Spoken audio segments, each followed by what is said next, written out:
What's up everyone, Guided by Jesus here, bringing you another brand new Clash Royale video. And before we get this one started, I want to thank you guys so much for all of the support. We have reached over 1,000 subscribers. That is a really nice milestone.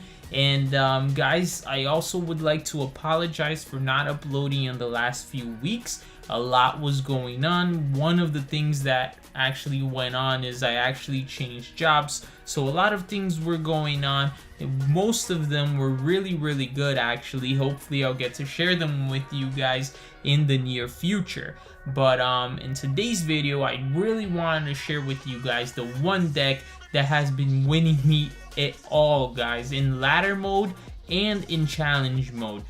So we're jumping into a game right here, and I wanted to do this pretty much live. I wanted to record this live to show you guys whether or not I'm gonna be able to make it to Challenger 3, to League Challenger 3, guys, for the very first time. And the only way this is actually gonna be possible is because of this one deck that has just been doing phenomenally well for me. So before I do mention a little bit more, I just want to get into commentating this gameplay here, guys, because this is a very important game for me. So here we are, very good start already for this game. We're doing massive damage. He puts down a Musketeer, and sure, Musketeer is great at defense, but since we had the Goblin Gang and it's just multiple targets for that one Musketeer, it just overwhelmed it, guys. We were able to take down the tower really early into the game. So most of the times when I do play ladder, I am stuck playing against players with much higher level cards than me.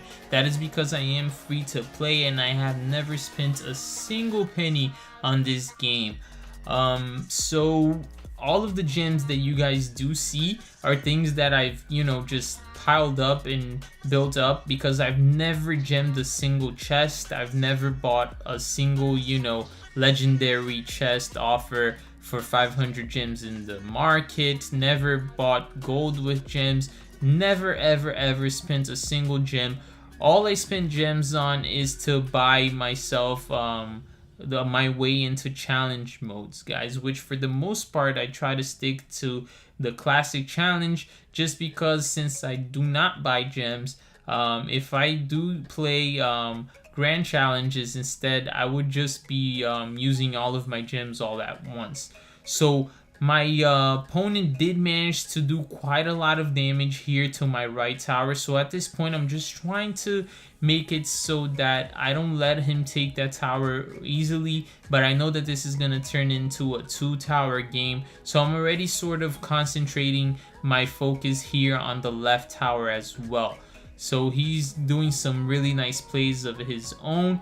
Looks like I might be able to mount up a good push here. I try to predict that miner, since at first he was only going for the left tower now, but he ended up using that on the right tower.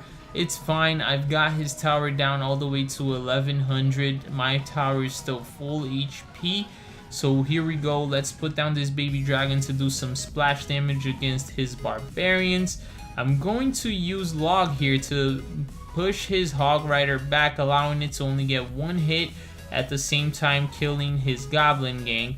I should have enough elixir here for the poison. Unfortunately, I do miss that musketeer. I meant to hit the musketeer, but Graveyard was able to do a lot of damage and take down that tower, guys. So that was game. Awesome game here, guys. We were able to make it to Challenger 3. Check it out, guys. Here we are, Challenger 3. And this is going to bring me amazing rewards. 20 epics, guys, 100 wares, and 4,000 gold, 201 total cards. That is really good. It's a huge difference from the rewards given at Challenger 2. As you guys can see, 50 more cards, 1,000 more gold, 5 more epics, and 25 more rares as compared to Challenger 2, guys. So I'm really looking forward to the end of the season. Try to see if I can pick up some nice epic cards, nice rares. some nice gold, and hopefully we get a shot at getting a legendary. 12 days left to the end of the season, as you guys could see. And the fact that, you know, I'll be getting 200 cards instead of 150 just increased the odds to getting that legendary card. So this is the deck right here, guys.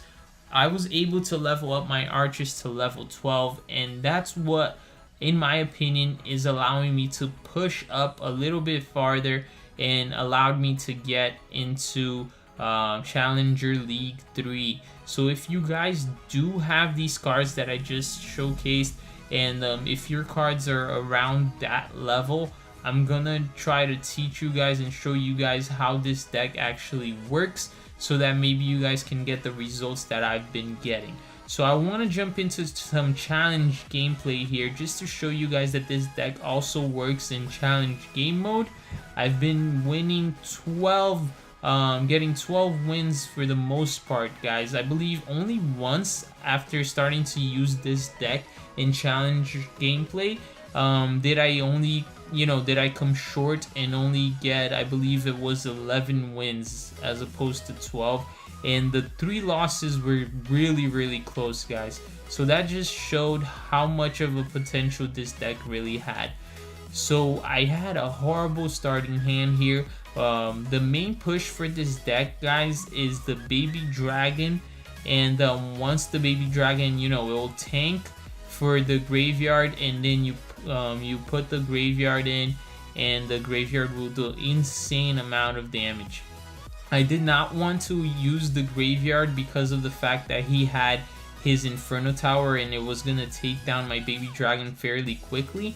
But then after looking at my hand and noticing that whatever I placed on the back would eventually get to his Inferno Tower and die anyway, so I just decided to go ahead and get the graveyard in and at least, do some damage.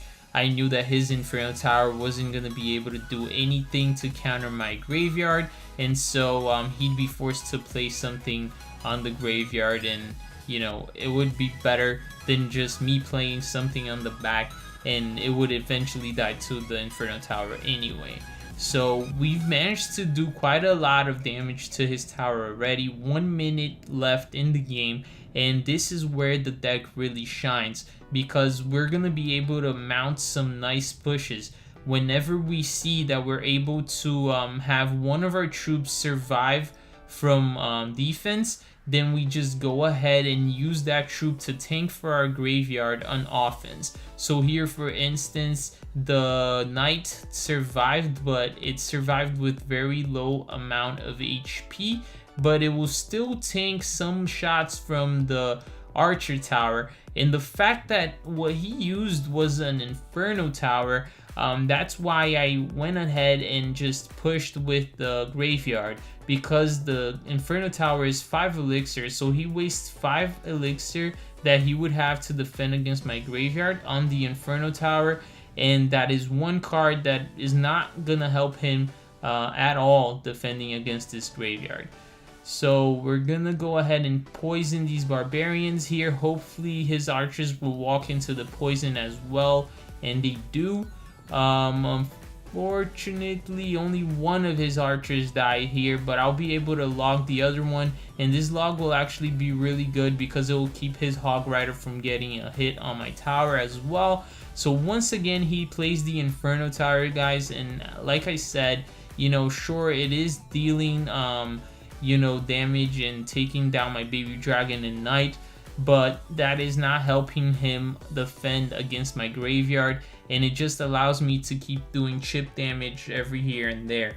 And the fact that I'm being able to stop his Hog Rider pushes every single time, he only gets 1 hit at most with it, makes my chip damage pushes really successful. So we are able to get baby dragon in here to stop his barbarians. My archers are still going to survive. I placed the goblin gang here just to keep those archers alive, and that is game, guys. So unfortunately, in this one match, I was not able to show you guys that solid push of baby dragon and graveyard, but I hope to be able to show it to you guys in this very next game. So we have a bit of a better starting hand here. We're gonna play it safe though, because we want to wait for that baby dragon before we do use the graveyard. And we're just gonna play the knight here in the back. I'll split my goblin gang here just to not give him so much value in case he decides to zap or log. So I placed the poison here just because it would help take down his ice golem and also take down his wizard. And so check it out, the placement of that baby dragon allowed me to defend against those minions, and it still went towards the right tower, which was the tower that I had dealt damage to previously. So beginning off the game, and we already brought his tower down to 1600, just dealing chip damage with our troops that, if you really think about it, these troops are not win conditions. You know, the only win condition on this deck, guys, is the graveyard. But I haven't even cast the graveyard yet, and we've already dealt a lot of damage to his tower. So I do use the baby dragon here a little bit too early. I meant to use it to tank for the archers. I should have waited a little longer, but it's fine because he did a poor job at defending against it. And that's one of the things that I love about the baby dragon. It is an air troop that is tanky. It deals splash damage, guys, and that is just really hard to defend against. I mean, you can't really put down, you know, troops that are really low cost, because they're not gonna take down that baby dragon. So it tanks for itself, and it makes so that the opponent has to spend, you know, somewhat of good troops. I managed to get a really nice graveyard push there on the left, and that's what you guys should aim for, putting that poison down to wipe out any troops that they try to put inside of that area to stop the graveyard. Whenever they use any type of troop that is from 3 elixir or higher, and it is of a low HP, I use the poison pretty much. It's a value poison, because not only does it kill the 3 elixir or higher troop, it deals damage to the tower, and at the same time it's allowing your graveyard to get value. So it's a really high value poison that way. I'll poison here, and a lot of times I'm forced to poison on defense as well, guys. I mean, it is the optimal thing is for you to save the poison for offense, but sometimes you just have to use it in defense, and that's okay. So as you guys can see, we did get another 12 wins. We're gonna go ahead and open this chest. Hopefully we get something really good. The 2000 gold, in my opinion, is amazing already. We get some Royal Giants, Elite Barbarians, a heal, and I believe we're gonna get an epic now, which is the Executioner, and that's pretty awesome. There's a really nice Executioner Tornado Hog deck, and I might just show that to you guys in the next episode. So as you guys can see here, all we get is wins with this deck, guys. I hope you guys enjoyed this video. I want to thank you very much for watching. Make sure to hit that like button and comment down below if you have any questions about the deck, and of course subscribe for more Clash Royale content.